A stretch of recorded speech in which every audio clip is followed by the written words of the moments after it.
Good evening and welcome to Behind the Mystery, the show that challenges what you know and pushes your brain to the limit on all things mysterious. Unfortunately, Miles is still unwell and will not be joining us for the rest of the series. We all wish him a speedy recovery. But as always, my name is David Richardson. And my name is Kim Cox. This week we will be looking into all things extraterrestrial, including the famous moon landing conspiracy theory and the mysterious Area 51. We will also be sending a viewer to test their detective skills in the forensic field. Here's what you can expect to see from the show today.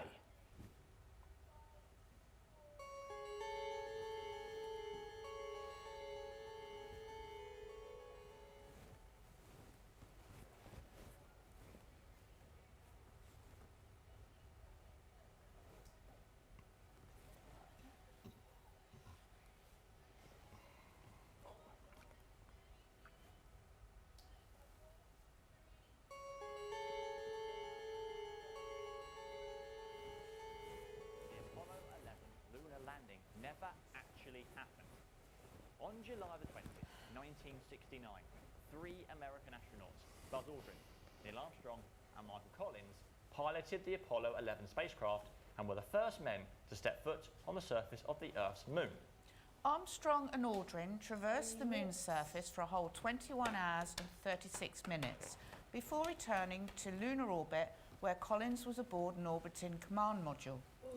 The launch was broadcast to the world, and when the astronauts returned, they came bearing a multitude of photographs from their mission. As unbelievable as it may seem, many believe that the landings were faked and set up as a collaborative effort between the American and Russian governments. So, what makes people think this? There are many reasons that people feel this to be the case. The majority of these come from an analysis of the photos taken of Neil Armstrong whilst he walked the surface, including people pointing out that in the photo, the flag placed down by the Apollo 11 astronauts should not flutter, as they say it does in the photo, due to the void of wind on the moon. So, the flag fluttering, an interesting theory. Obviously no atmosphere on the moon as such, so no wind, so flutter. Yeah, it clearly cannot flutter, it should be static. But obviously in the pictures, it obviously shows this crinkling look as though it's fluttering. It does. There is also an alternative argument that the US faked the landings in an effort to prove their superiority to Russia during the Cold War, where both powers were competing for technology. Furthermore, people identified that the shadows on one of the photos doesn't match up, and if they were in fact on the moon, where the only light source would be the sun, why do some of the shadows appear like this? Could it be studio lights? Not only this, but it's also highlighted that one of the rocks in the photo appears to be marked with the letter C, leading people to believe that it's a staged shot with the rock being a badly decorated prop. So, a rock with the letter C in this photograph. Questionable? Well, it could be a trick of light. C could be a marking in the rock. It could just be a literal coincidence. Well, like a vein. Yes, there was that possibility. Then obviously you've got the light situation as well. Exactly. So these are obviously interesting theories that we have here. Theorists additionally though point out that you cannot see any stars in the background. Scientists, however, respond that the light from the sun reflecting on the moon's surface is too bright for any camera to capture objects in the distance. So now obviously we've got it being too bright and there being no stars. Another theory here. Yeah, it's... what's your personal thoughts on this? Oh, I don't know. I mean, obviously I wasn't around when it first happened, but I would like to think that we did land on the moon, and these people weren't living a lie. Buzz Aldrin and Neil Armstrong and Michael Collins. That would be horrendous. It would. With all this in mind, how credible do you think this theory is? We'd love to know your thoughts on our Twitter at _BTM show.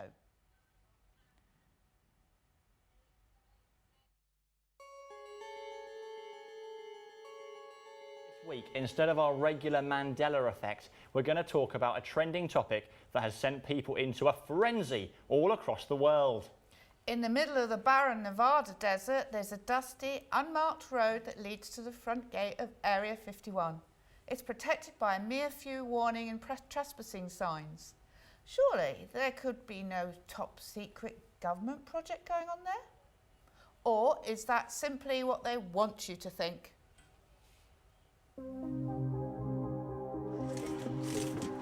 Hotel.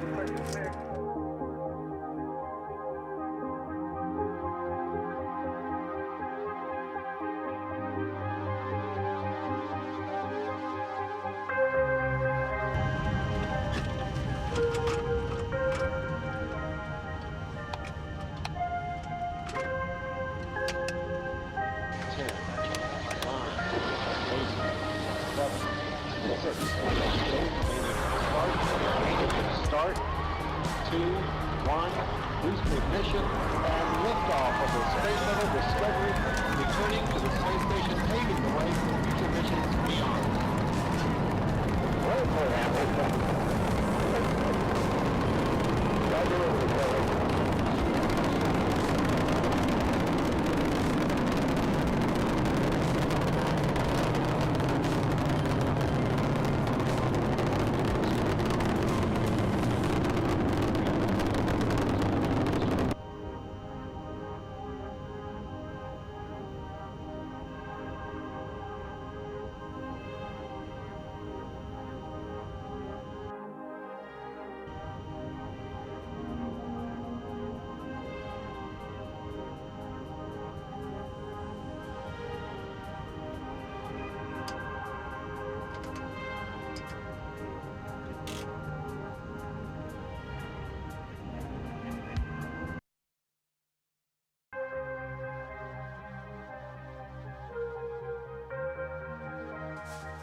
Now, there has been talks about cameras of every possible entrance to the site. Even talk of sensors on the road approaching the gate. But what is hidden in this mysterious barren land? Some believe it is the site where filming took place of the famous 1969 moon landing we previously mentioned earlier on in the show. Others talk of alien experiments taking place within the site. Bob Lazar is the name well known upon theorists of this story, for he's a former worker at Area 51. Lazar spoke out in May of 1989 about the work he'd been doing for the United States government. In an interview, he stated that he'd worked on reverse engineering of several flying saucers. Lazar has since been discredited for all of his claims he made, but is this just simply the government trying to hide their mistake? Or is Lazar just crazy? Remember to tweet us at _BTM show and let us know your thoughts. Who knows, we may just read them out on the next show. But next up, it's that time again. We're sending one of our viewers to attempt to deconstruct a crime scene that we've created with the help of our Behind the Mystery forensic team. Hi and welcome back to this week's Forensic Crime Scene. I'm Chloe and today I'll be joined by Callum. Hey. So, this is currently an active crime scene, so we are not allowed to touch anything as it will contaminate the evidence, and we will have a quick run through of what you think has happened, and at the end of it I will tell you whether you're correct and what has actually happened. Sounds good.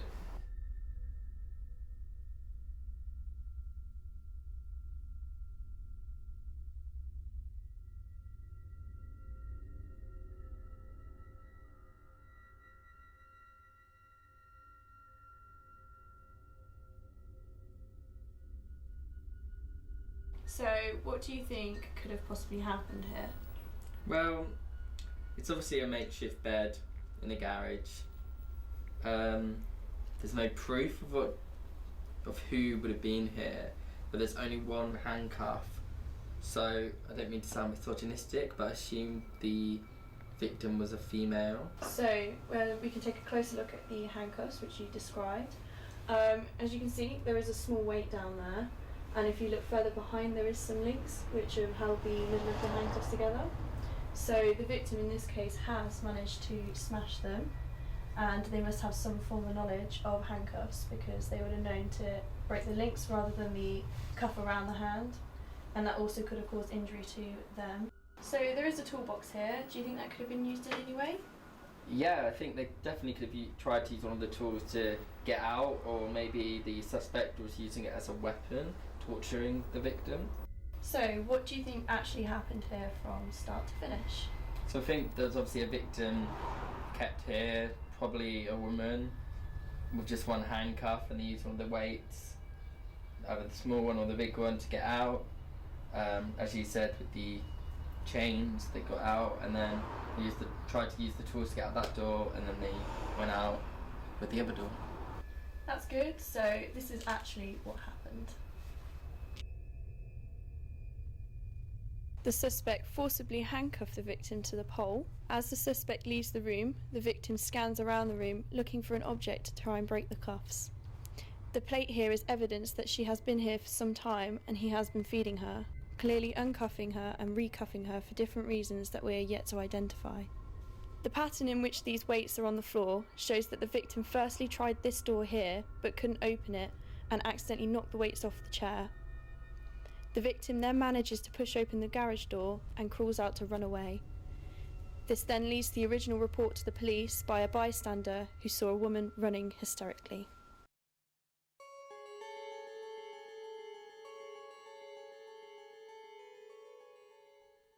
The Flat Earth Society has gained huge traction in the past decade, with members truly believing that the Earth is flat and all evidence to the contrary, such as satellite photos of Earth as a sphere, are deemed fabrications of a round Earth conspiracy, orchestrated by NASA and other government agencies. The flat earthers believe the Earth is a disk with the Arctic Circle in the centre and Antarctica is a 150-foot tall wall of ice around the rim.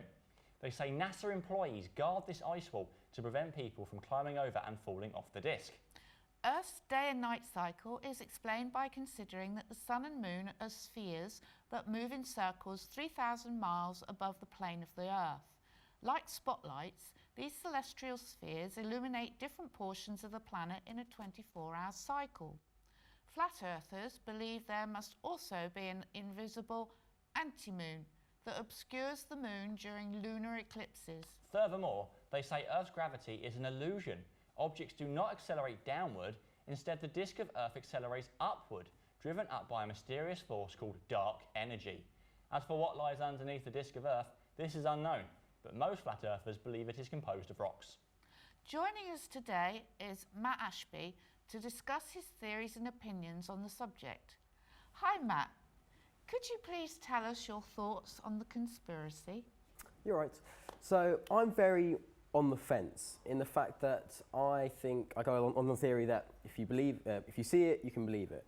But as much as I'd love to say, you know, the world is round or the world is flat, I have no evidence to prove to you that either one is true. I mean, I've been in a plane, but you know, you can only see as far as your eye can see. Mm-hmm. So I wouldn't be able to say to you 100% that the world is round or the world is flat.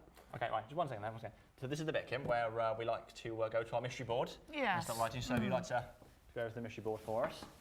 Right. Okay. So flat Earth. Flat Earth. Okay. So a massive following recently, I believe, on social media networks. Obviously, it's got very big in there. So it's something like 200,000. Just about 200,000 on Facebook alone. Yeah. So it's getting quite big. Quite big. Big traction. Obviously, as said before, this wall of ice and NASA blocking it, guarding it. I mean, that's if NASA really is what people think it is. I mean, one of the big arguments for flat Earth is that NASA is really just a whole nother conspiracy theory in itself, and it's a way that government funding is being mistreated. And like you've said previously, it'd be much easier to fake.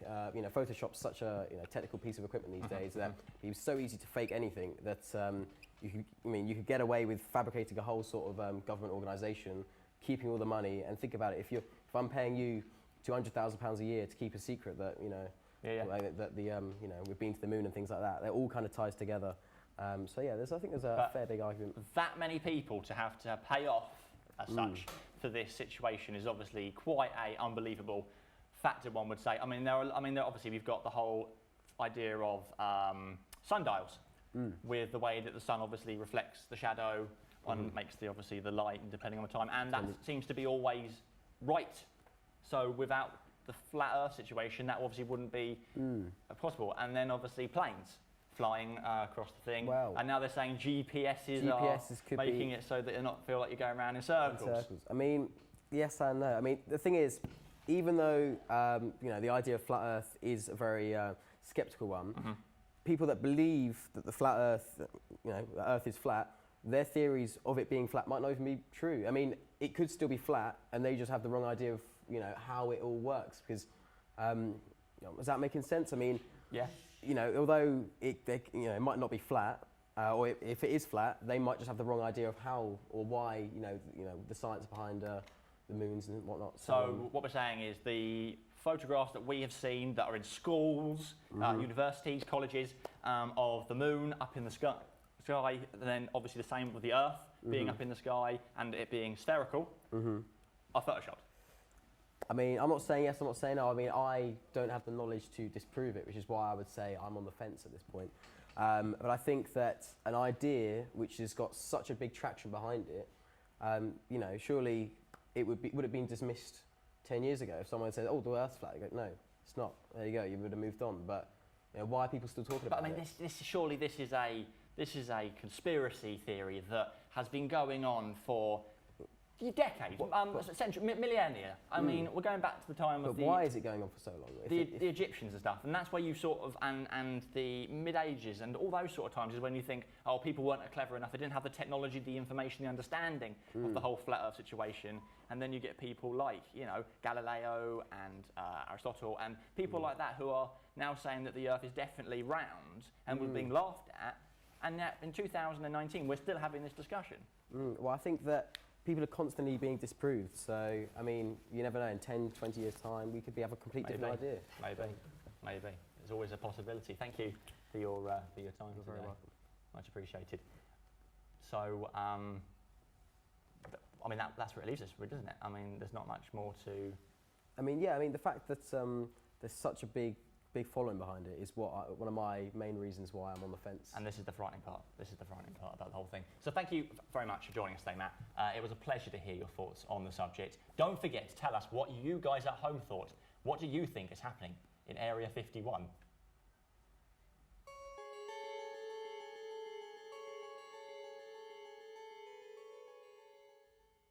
As the theme for this week is centred around space and the extraterrestrial, we're going to talk about some popular theories surrounding all things space-related.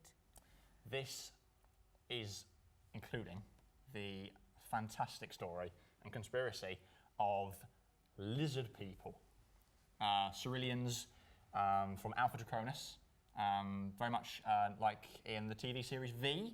I don't know if you've seen that. I'm familiar with it. Yeah, so the belief is by this English conspiracy theorist that David Icke, his name is, he's very well known, supposedly in these circles of this belief, that these creatures have come from the Alpha Draconis space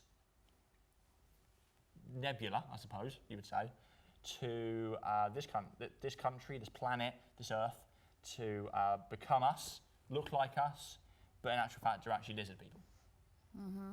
This is the belief on it.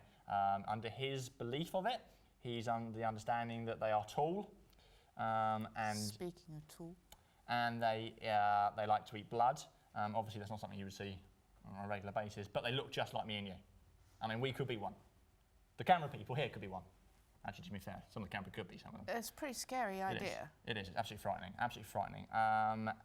This goes back as far as 1969, 1966, 1967, 68, around that sort of time, where you're looking at the abduction of a policeman in Nebraska. He said he was abducted by this alien race lizard type thing, which is just... But aren't there many, many, many supposed abductions? Oh, huge. Oh, hugely. I mean, huge, huge. But unfortunately, that is all we have time for on themed theories. Before we wrap up, let's have a look at what you had to say about last week's episode.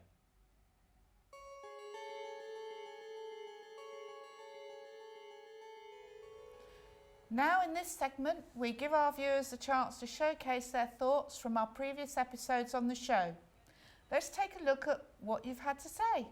So, on Instagram, @Ewan1McPhillips says that he loves the mystery board. Who doesn't love the mystery board? Thank you so much.